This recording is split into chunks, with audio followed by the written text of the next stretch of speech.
Hey, I'm Roger Parent, aka Chief Marketing Dad. So how do we do cross-channel marketing, and how do we look at attribution across many channels? I think this is like the age-old issue with marketing. There's that joke of like, I know 50% of my marketing is working, my marketing spend is working, but I don't know which 50%. What I try to do to solve this issue is always focus on business metrics that we can monitor. And then when we make changes, we can see how those business metrics are affected. The two primary metrics that I use are our new customer acquisition cost. So what is it costing us to acquire a new customer? That's total new customers divided by all our marketing spend, or the other way around.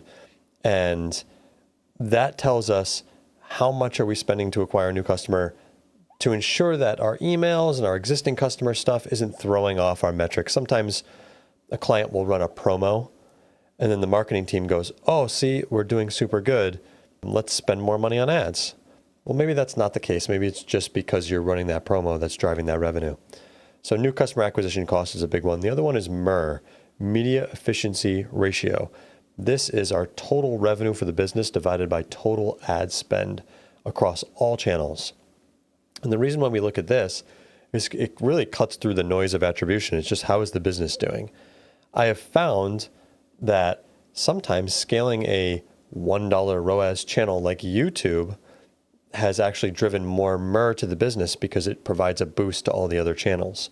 So because there's no way to completely understand the overlap of all the channels, especially when the customer interacts with the business 7 times before purchasing and they visit the website 2.5 to 3 times before purchasing. So people are bouncing on different devices, different channels, and every attribution platform out there is taking that conversion and splitting it like a pie and saying, oh, we're going to attribute 50% of the value over here and 25% of the value over to here. It just doesn't work like that. These are human beings. They're all over the place. And so what we want to do instead is test different strategies within the funnel. And then that'll tell us, by looking at our overall business metrics, how those are performing really. It just cuts through all that noise. So when I think about cross-channel, I think about how do we fill the upper funnel with things like Facebook prospecting, TikTok ads, YouTube prospecting, display prospecting, CTV, variety of channels we can use for upper funnel. That really drives our awareness, gets the customer familiar with our brand. Then we move into our mid funnel, like Google ads, for example, or search marketing. Then we move down to like our bottom funnel, which is retargeting through Facebook or remarketing, branded campaigns within Google, things like that to sort of close the conversion. Then we test strategically what happens to the overall funnel when we dump $5,000 more into YouTube, $10,000 more into YouTube.